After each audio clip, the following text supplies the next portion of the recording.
7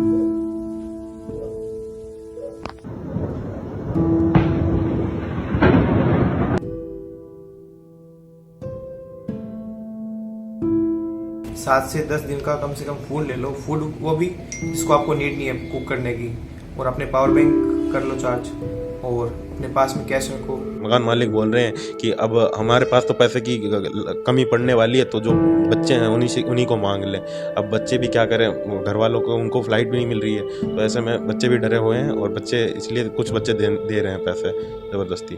सब अपने बैग्स और डॉक्यूमेंट्स के साथ में घर पे स्टे करें। उनको इमरजेंसी के तौर अगर इवैक्यूएट करना पड़ा तो सबको एड्रेस देना है उधर। हमने करीबन 5 से 6 महीने की किराया दी है, जो कि 75,000 के आसपास होती है। एम्बेसी उसने बोला गया कि कोई कंडीशन कुछ भी नहीं बता सकते कि क्या होगा आगे। अगर आप सेफ फील कर रहे हो तो रुको, वरना आप जा सकते हो। 3 फ्लाइटें भेजी गई, 22 को, 24 को और 26 को। राम राम, नमस्कार। मैं हूं मनोज। आज का जो मुद्दा है वो थोड़ा सा अलग हटके है, इंटरनेशनल मुद्दा है, और वहाँ की ये स्थिति हमको बताएंगे, क्योंकि यहाँ के जो लोग हैं, इंडिया के जो लोग हैं वहाँ पर फंसे हुए हैं, और स्टूडेंट वगैरह भी है। लगातार सरकारें प्रयास कर रही है कि उनको जैसे तैसे करके यहाँ पर पहुँचाया जाए। तो इन भाई साहब से बात करते हैं। भाई साहब, नाम क्या है आपका? मेरा नाम पवन कुमार साहू है। मैं विनीता नेशनल मेडिकल यूनिवर्सिटी में पढ़ता हूँ, वहाँ 3rd ईयर में हूँ और 2nd सेमेस्टर में हूँ। अच्छा, वहाँ पर ये शायद 6 साल का कोर्स होता है, वो बीच में आपका लगभग आधा पहुँचा है। जी, मैं बिल्कुल बीच में पहुँचा हूँ। हमारा भी 3 महीने बाद क्रॉक एग्ज़ाम है, जो कि यूनिवर्सिटी कह रही है कि ऑफलाइन ही करेंगे, कुछ भी हो जाए। लेकिन युद्ध के सिचुएशन में मुझे नहीं लगता कि कोई बच्चा फिर से वापस वही परीक्षा देने जाएगा। अंतिम टाइम आप अपने गांव कब आए थे, अपने राज्य कब आए थे? जी, बीच में कोरोना आ गया, इसलिए मैं पिछले 3 साल से नहीं आया हूँ। मतलब आप गए थे उस टाइम के बाद अभी वापस आए? जी, वो भी आपातकालीन स्थिति में आया हूँ। और अभी भी घर अपने राज्य, अपने देश पहुंच सके हो, लेकिन अपने राज्य वहाँ क्यों नहीं पहुंच सके अभी तक? जी, अभी जैसे ही आया था तो वहाँ पे फ़्लाइटें सारी बुक्ड थी, और मेरे को ट्रेन की टिकटें भी नहीं मिली। तो जहाँ तक राजस्थान सरकार थोड़ी मदद की, और मेरे दोस्त ने भी मुझे बोला कि तुम मेरे घर पे चल लो, फिर जब टिकटें मिलेंगी तब तुम आराम से पहुँच जाना अपने घर। और फिर हमने घर से भी बात की, तो घर वाले बोले कि ठीक है, कोई नहीं, तुम युद्ध क्षेत्र से तो बाहर हो। तो अच्छा, अंतिम टाइम वहाँ से चले थे, आपको कब उस टाइम लगा था कि अब यहाँ से निकलने में फ़ायदा है? जी, बिल्कुल 2 दिन पहले, जैसे कि पहले ऐसी क्योंकि रसिया की युद्ध सेना की ये स्थिति मैंने पढ़ी समाचार में कि वो पहले मिलिट्री दिखाती है, फिर थोड़ी बोल देता है कि वापस आ जाओ, फिर वो प्रहार करता है। तो हमने भी यही देखी कि उन्होंने सच में वो वापस कर दिया, और बिल्कुल हमारे पास ये खबर आई थी कि आपकी इंटरनेट बंद हो जाएगी, और उस दिन भले ही 2-4 मिनट के लिए इंटरनेट नहीं चली थी। तो हमने भी ये सोचा कि हाँ, सही में ऐसा कुछ होने वाला है। तो हमने आपातकालीन स्थिति में लास्ट 1 दिन पहले ही टिकट काटी, तुरंत ही टिकट काटी, और हमने पैकिंग शुरू की। पिछले 3 दिन से हम सोए नहीं थे, तो वहाँ पे बिना सोए ही कीव से दिल्ली उड़े, और दिल्ली से यहीं तक पहुँचे, राजस्थान तक ही पहुँच पाए, फिर जाके शांति मिली।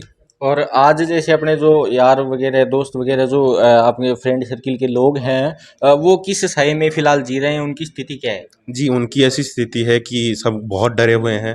वो एक्चुअली कोई चोट तो नहीं खाता, जैसे युद्ध सेना सिविलियन को तो नहीं मारना चाहती, लेकिन क्या है ना, ज़्यादातर चोटें लगती हैं भाग-दौड़ के वजह से।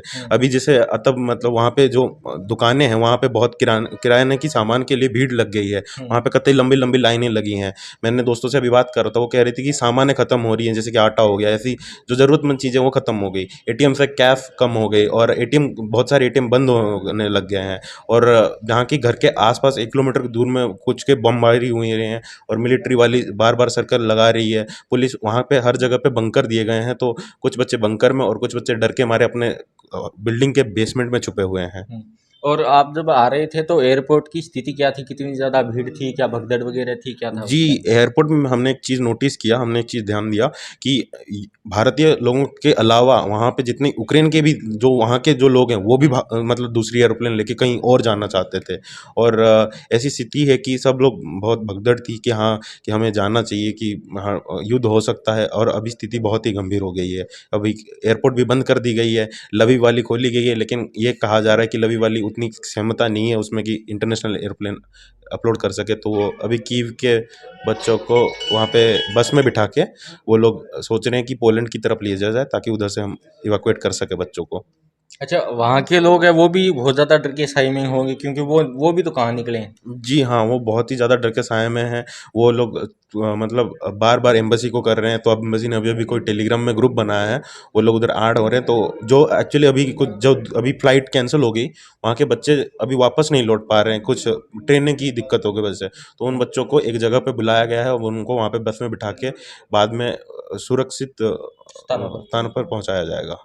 अच्छा, वहाँ के जो गवर्नमेंट है वो बाहर के लोगों की हेल्प ज़्यादा कर रही है या वहीं के लोगों की ज़्यादा कर रही है? अगर ऐसे देखा जाए तो गवर्नमेंट का भी पूरा फोकस है युद्ध के ऊपर, ताकि युद्ध में ज़्यादा सेनाएं पहुंचाई जाए और उनके अपनी सेना पे थोड़ी कम ध्यान है। और रही बात भारत के बच्चों की, तो वहाँ की एम्बेसी थोड़ी ज़्यादा ध्यान में है, क्योंकि डीन मतलब कॉलेज का यही है कि तुमको रहना है रहो, हमको कोई मतलब नहीं है, बस क्लास तुम आते रहो, पढ़ाई करना ज़रूरी है तुम्हारे लिए। और युद्ध होता है होगा तो देखा जाएगा, बहुत सारे जवान जाएंगे। मतलब लास्ट मोमेंट ये था पढ़ाने वाले अपने जो यूनिवर्सिटी है वहाँ के पढ़ाने वाले सामान्य भाषा अपनी भाषा में कह दें जो टीचर लोग हैं वो इस चीज़ को अवॉइड कर रहे थे, लेकिन स्थिति खराब हो गई। आज वहाँ पर उनके खुद के ही खाने के लाले पड़ गए होंगे और उनकी भी स्थिति खराब है, लेकिन बहुत से बच्चे हैं उनकी वजह से खराब हो गए हैं आज। जी, जी। आज ही क्लास हो रही थी ऑनलाइन, तो टीचर हमें बता रहे थे कि तुम एक काम करो, 1 हफ्ते का सामान ले लो, डॉक्यूमेंट तैयार रखो, जितनी जल्द अगर आएगी सिचुएशन ऐसी कि भागने की संभावना पड़ रही थी, उन वो लोग भी अपना मतलब यूक्रेन के खुद के वासी भी वहाँ के अपनी बैग तैयार करके बैठे हैं। जी, मैं तो यही कहना चाहूँगा कि क्लास में एब्सेंस लगती है, लगने दो, वो बाद में किया जा सकता है, लेकिन मोबाइल चार्ज रखो, पानी बोतल रखो अपने पास, और क्योंकि पानी की भी समस्या होने वाली है, खाने की भी समस्या रखो, और बैग में जो है थोड़ा बहुत सामान तैयार रखो कि सिचुएशन ऐसी आ सकती है, तुम लोग को इवैक्यूएट कराया जा सकता है। ऐसी वहाँ पे मैंने भी अभी सुनी कि बसें प्रोवाइड की जा रही है, बच्चे उतर रहे हैं सड़क पे, उनको इकट्ठा किया जा रहा है, थोड़ी पुलिस की सहायता से उनको वेस्ट साइड में भेजा जा रहा है। तो ये हमारे साथ राजस्थान के चूरू से उड़ीसा के पवन कुमार थे जिन्होंने वहाँ की स्थिति है वो बताई है। और यहाँ की सरकारें तमाम है वो अभी प्रयास है वो कर रही है, और लोग हैं उनको अपन भी यही कहना चाहेंगे कि स्ट्रेस है उसको कम रख के और अपने दिमाग से जैसे तैसे करके है इस टाइम को निकालना चाहिए। बाकी सरकारें हैं वो प्रयास कर रही है।